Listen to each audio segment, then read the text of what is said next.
Hello everyone, welcome to another episode of Türkiye Talks. Today we will be discussing Muhammed Bin Zayid's visit to Turkey. He just concluded a series of meetings, including with President Erdogan in Ankara. Talip Hocam, this was a very interesting meeting because the two countries have been at odds over a variety of regional issues, and now they seem to have kind of made up because MBZ is paying a visit to Turkey. His brother and his national security advisor paid a visit to Turkey in August as well. That was an important sign of relations being repaired. So what is the mood in Ankara, in Turkey, about this visit? What do you think it signifies for the Turkish side especially? I think Turkey welcomes the visit of Muhammed Bin Zayid from UAE because, as you know, both countries have been not on a very positive path over the years, especially after the Arab Spring. Therefore, there was always an expectation from both sides that, some sort of reconciliation should take place, mending ties between the two countries. That would have been in the interest of both countries.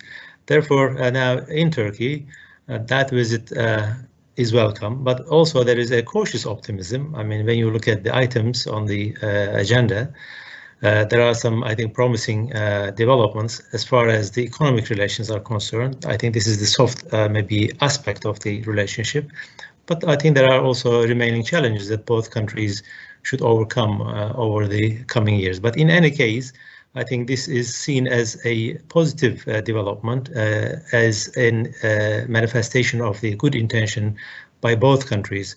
Therefore, I think the Turkish side is happy. I think there is a similar feelings on the United Arab Emirates as well, because both countries, I think, realized that being on not very good terms is not in the interest of both countries when it comes to national security issues, when it comes to the regional stability, as we see. I think things are moving on, and both countries have realized that I think they should keep up with the spirit of the time as far as we can see.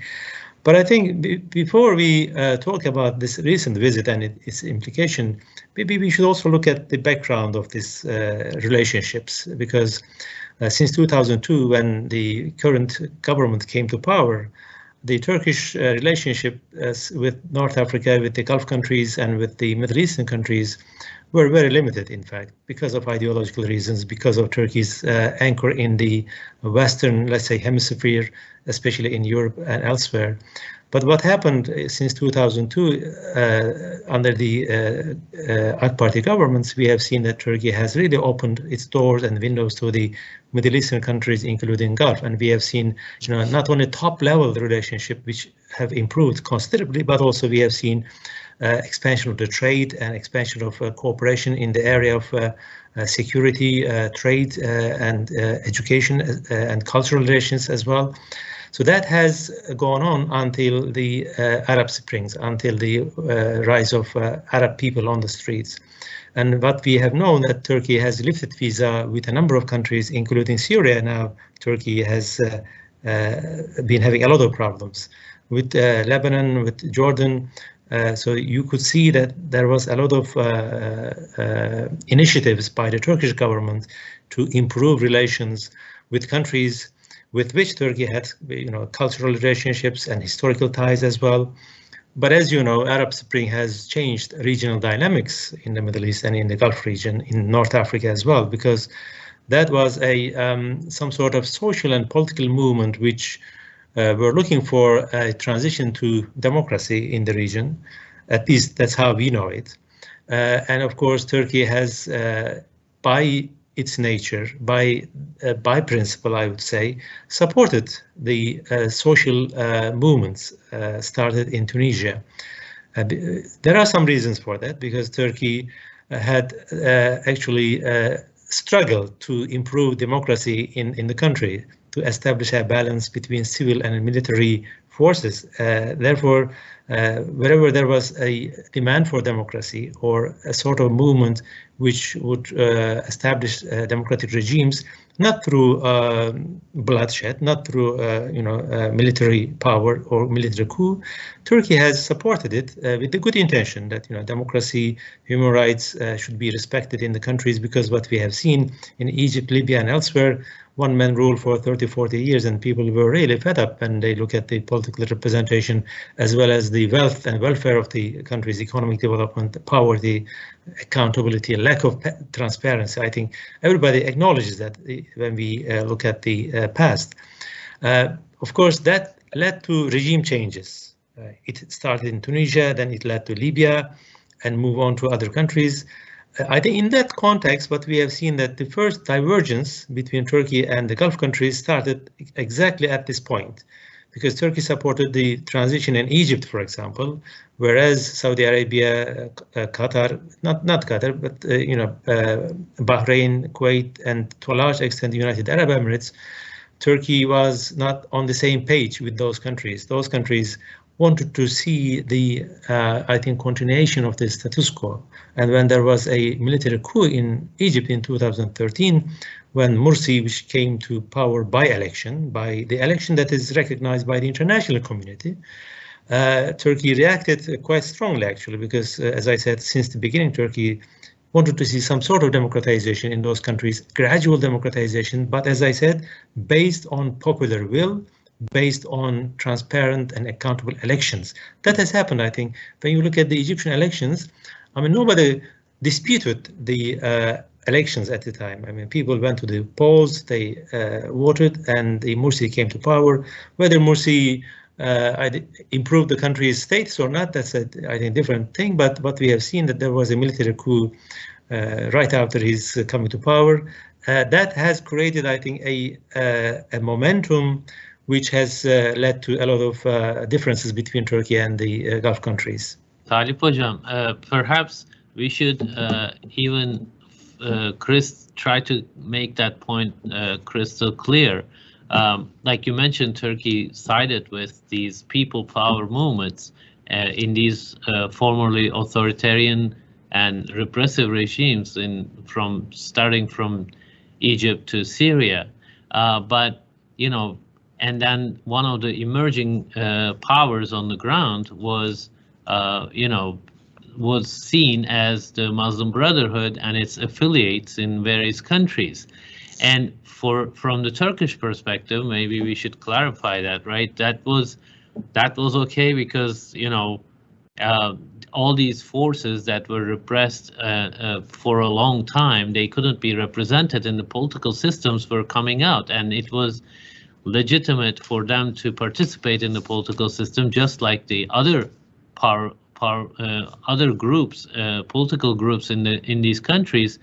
But from the Gulf perspective, particularly the UAE, right, that Muslim Brotherhood represented something else, and they quickly associated Turkey with the Muslim Brotherhood's approach or agenda, and they basically lumped them in the same basket in many ways, whereas perhaps Turkey's perspective was broader than that, like you explained about how they wanted representation of different groups, eventual sort of evolution into democracy.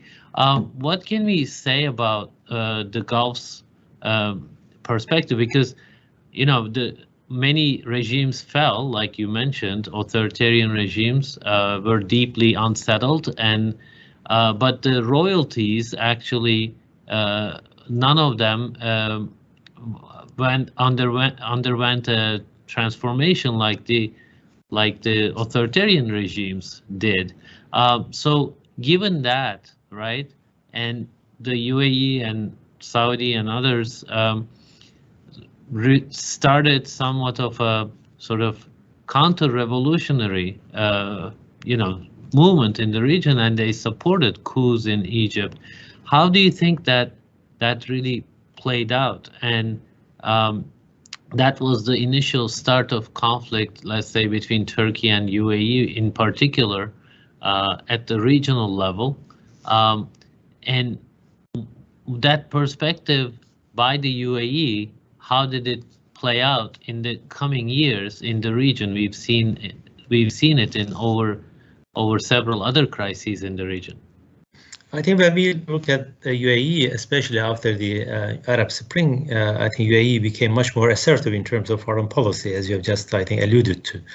And now when we look at Yemen, for example, we can see it in Libya also. You can see the influence of United Arab Emirates, which are at the opposite side when we look at its relations with Turkey. The Arab Spring, as you have just mentioned, and the main actor and mobilizer, that is the Muslim Brotherhood. In that context, Muslim Brotherhood, I think, had existence in our country in the region. Therefore, it has been seen as the main political rival, I think. And when there was a success in Tunisia, and also in terms of political transition that happened in Egypt as well, I think that has been seen as a threat to the monarchies in the region. One can, I think, see it very obvious that they thought that the time will come and there will be a social resistance and civil maybe protests in their own countries. Therefore, we have seen, I think, several steps. They have initiated, small amounts of, let's say, civic, not revolutions, but reforms. Maybe it is a lip service to the demands, but in any case, we have seen that such things have happened there. I think that is one of the reasons, because they have maybe thought that this wave would engulf those countries as well in the process of change. Of course, in that sense, the monarchies will try to protect their status quo, and that's what happened. Therefore, Turkey was seen, I think, in that context as a country that would destabilize the countries that we mentioned, because Turkey has been supporting, the democratization move and wave, and also when the democratization tide was turned upside down in Egypt, Turkey, I think, welcomed many leaders of the Muslim Brotherhood. That was also a cause of concern for the Gulf countries, because main leaders came to Turkey, and maybe it was thought by the monarchies that Turkey will will instrumentalize the existence of Brotherhood here. Therefore, what we have seen later on, Brotherhood was announced as a terrorist organization in some of the Arab countries, as you know quite well, and that is a reaction, I think, to what Turkey was trying to do here. One can understand, I think, all these concerns, but I think from the Turkish perspective, when we look at how Turkey has dealt with this issue, yes, Turkey has, in principle, as I say, because Turkey is a democratic country, it has always supported democratization ways, but Turkey did not initiate such processes. I mean, the Arab Spring was not initiated by Turkey. It was an original an inspiration and the movement by the Arab people themselves, I think. It's very obvious because of the long-running, let's say, grievances in those countries. And that's what happened, I think. And let me ask you a question as well in this context, maybe, because when Turkey and UAE became, let's say, less friendly with each other, but we have seen that United Arab Emirates has, supported many groups, think tanks, and actors in other countries rather than Turkey to propagate against Turkey, to maybe isolate. And that was also, I think, taken quite seriously in Turkey, because it was reported in the media, it was discussed in the academia, and the UAE has been trying to damage Turkey's image outside Turkey. What happened in the US, for example, in this context? Well, MBZ has a well-known, well thought out, what they call it, influence operation in DC. Many high-level officials, former officials, have been advising MBZ. He has a very, very close relationship with a lot of US policymakers, former or current. And his investment in America, let's say in Washington, has a long history, and especially in the first Iraq War, there are reports, I don't know how accurate, but there are reports that he convinced his father at the time, the king, to wire billions of dollars, billions of dollars to the U.S. Treasury to support the war effort, and that's a very sort of strong move in the 90s, right, early 90s. And when 9/11 happens, he becomes very, very much more sort of serious, but also sort of creates a system internally in the UAE to go after anybody who might be remotely associated with 9/11 hijackers, and anybody. He has a personal relationship with the Muslim Brotherhood as well. His father actually gives him this, hires this mentor for him, who's a Muslim Brotherhood member and sympathizer. Over time, he really falls out, and he almost hates everything about Muslim Brotherhood. So he has a certain personal story with Muslim Brotherhood, and then he of course hates also Iran. He's very anti-Iran. He's also, MBZ is someone sort of practical enough to have communications, diplomatic sort of exchanges with Iran, but all the literature says these are two main things, enemies he's sort of almost hated, Muslim Brotherhood and Iran. So in that context, he's very, very pro-American, and he hired Western military advisors, U.S. military advisors, to build a very strong military inside the UAE, and their special forces are very famous, right?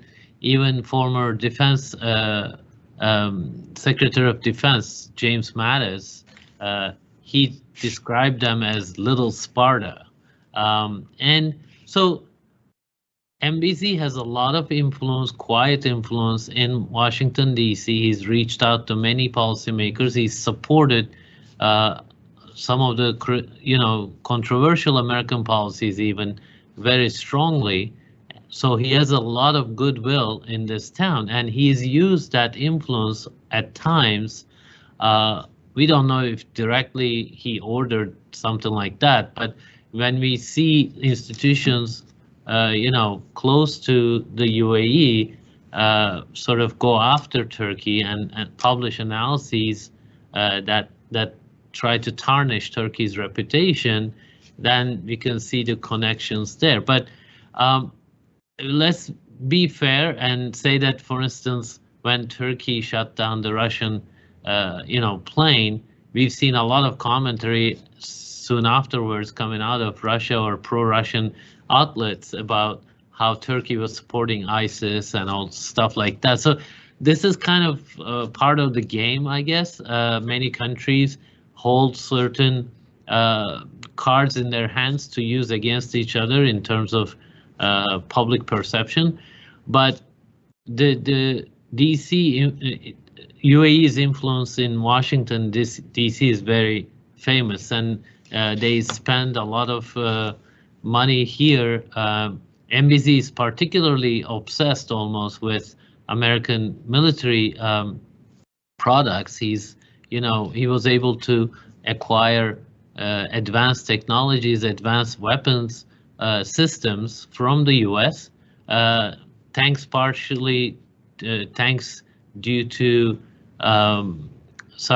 to Israel's acquiescence of this, right? Israel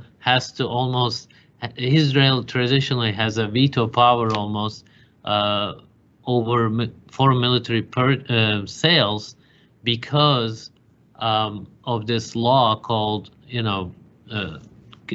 Israel's qualitative military edge, right? That needs to be protected by American law. So if Israel says no to something, Congress won't approve it But in this case, for UAE, Congress approved advanced F-16s in the past. Trump administration, waived certain things for the UAE. Long story short, UAE has a very strong influence in Washington, D.C., and it was used at times to tarnish Turkish policies in the region. So with this visit, MBZ's visit, I expect that kind of behavior to dissipate. And I think it already has started, and there's a sort of better sort of coverage of Turkey's foreign policy in the region. But of course, there have been other problems between Turkey and UAE we should discuss. I think one of the critical things was Libya, for sure. Syria currently, they started talking to the Assad regime. Qatar's isolation in 2017, that was a big event, right? That brought Turkey head to head with Gulf countries that wanted to isolate Qatar, and Turkey's intervention practically saved Qatar. So can we go back to that? And recently Qatar made up with the Gulf countries, other countries. How do you see that Gulf crisis, the attempt to isolate Qatar and kick Turkey out of the region?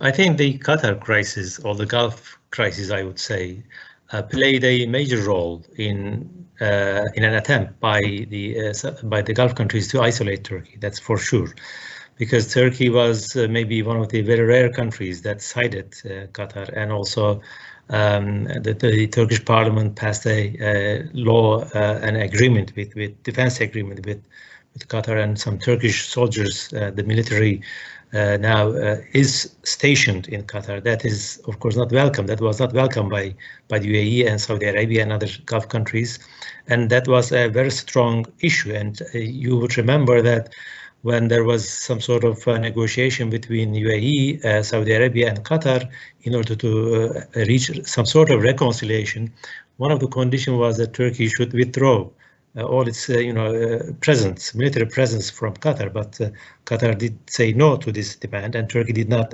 withdraw. And what we see today is that I think that sort of presence of Turkey is now somehow accepted by UAE, because Turkey is still there. I mean, this condition of UAE is not met by Qatar, and also we have seen that the leaders of the Gulf countries are now coming together in their capitals. So that problem now is disappearing between the Gulf countries. So that played, I think, also a positive role now that other major Gulf countries can also talk to Turkey. Now we know that Turkey is talking to Saudi Arabia. I think that is also something maybe in the future, in the near future, we can see high-level talks, high-level visits maybe, because the visit by Muhammed Bin Zayid is a good example. That would encourage other regional leaders when you look at the implications and consequences of the meeting between Muhammed Bin Zayid and President Erdogan that happened. I think Qatar issue now is resolved. It is not one of the major issues, but as you have said, there are some other issues that needs to be discussed. When we look at the press conference after the meeting between the two leaders, there was not much of a mention of those, let's say, crisis zone, but there was much more, I think, talk about the economic cooperation, the financial cooperation. These are, of course, quite important in terms of setting a stage to move on to more harder issues. Maybe the economy is much softer compared to the other ones, because the Syrian issue is something that is very critical, because now the Gulf countries are trying to bring Syria back to the Arab League and trying to establish the legitimacy of the regime. Turkey does not accept it, and it will be quite difficult for Turkey to join the club in that sense, because still a Syrian regime is seen as a threat to Turkey's national security. And what we see from the Syrian side, that there is no concession, there is no such move to become friendly with Turkey. When you look at how what they do in Idlib, for example, which hosts almost 4 million people, Again, I think a regime is not playing a game that Turkey would like to see and approve there. However, when we look at other issues, maybe one can look at more, let's say, positively. Libya, for example. Again, Turkey and Gulf countries are not on the same page, including United Arab Emirates. But now there is a political process going on. Yes, Gulf countries are supporting Haftar, maybe. Turkey is supporting the UN recognized regime over there.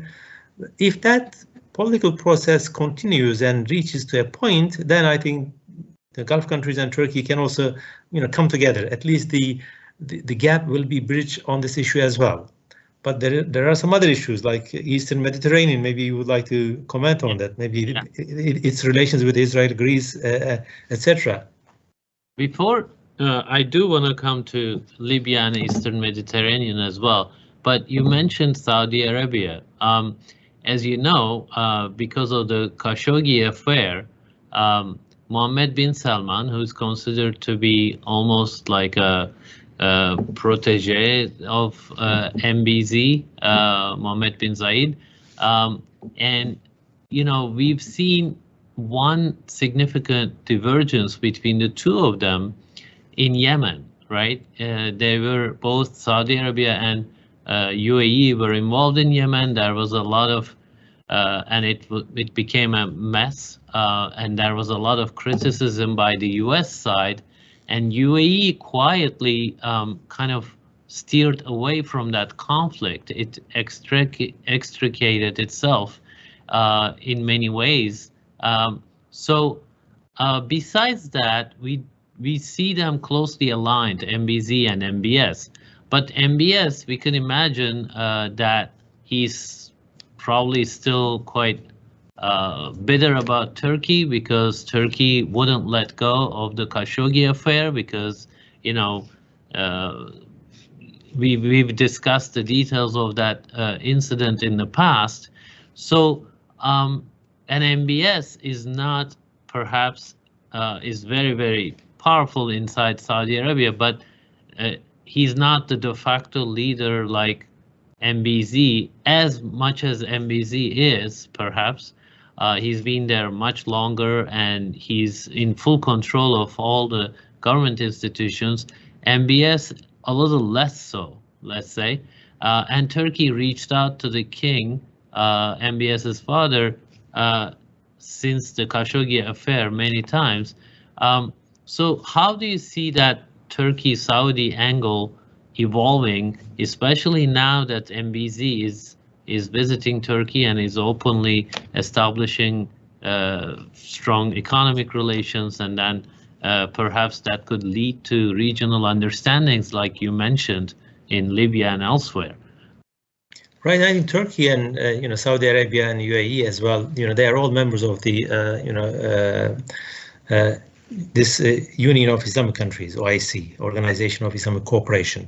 So there is always some sort of diplomatic link anyway. I mean, diplomatic windows have always opened and some sort of relations have continued. And Turkey's relations with Saudi Arabia has not been as bad as Turkey's relations with the UAE. I mean, except the Khashoggi affair. You are right that during the Khashoggi affair, Turkey was tough. I mean, because a murder was taking place on Turkish soil, etc. And there was a lot of evidence that linked this murder to the Saudi crown prince.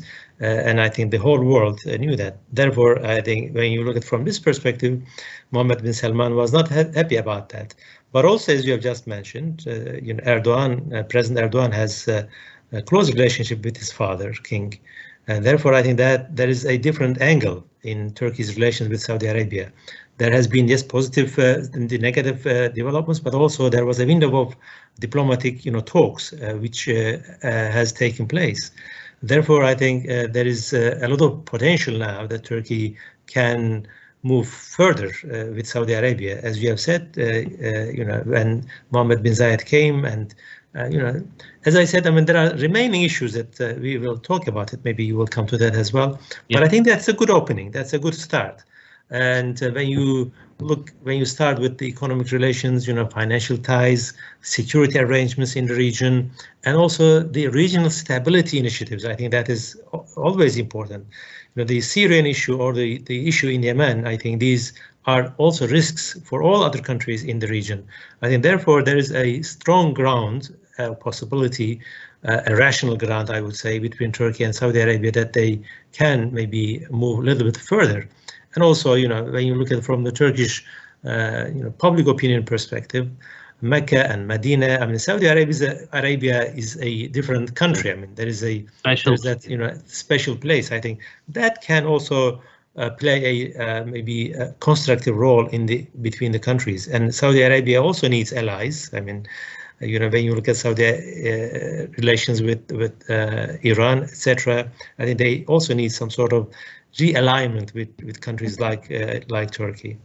And you were going to talk about the Eastern Mediterranean, Cyprus, and to some extent maybe Greece. Yeah, I wanted to mention Libya, right? The way UAE supported Haftar forces financially and even militarily.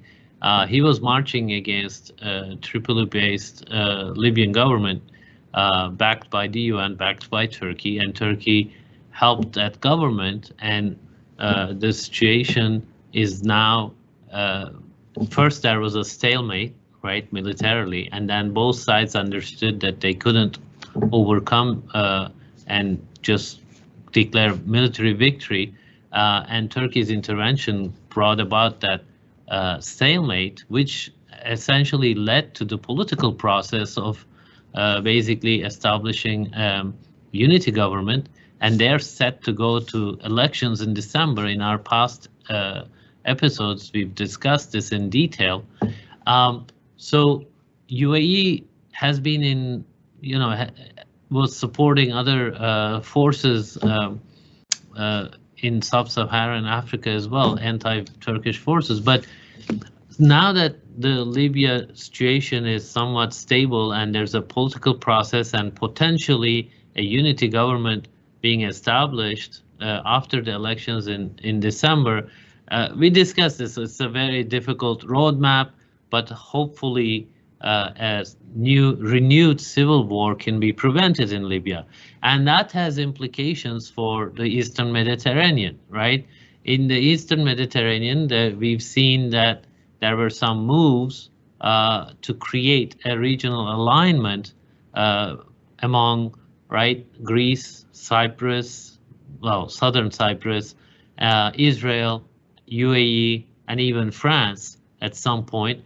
But it's been proven that it's not really realistic to push Turkey out of that. Turkey made that agreement with Libya, a maritime delimitation agreement that essentially makes it impossible for this kind of alignment, this bloc to appear against Turkey. And do you feel like UAE is recognizing that, among other things that we discussed, that you really can't do much without Turkey? You can try and you can oppose Turkey, invest a lot, but Turkey's importance in the region remains critical. Do you feel like there is a serious recognition on the part of UAE for that?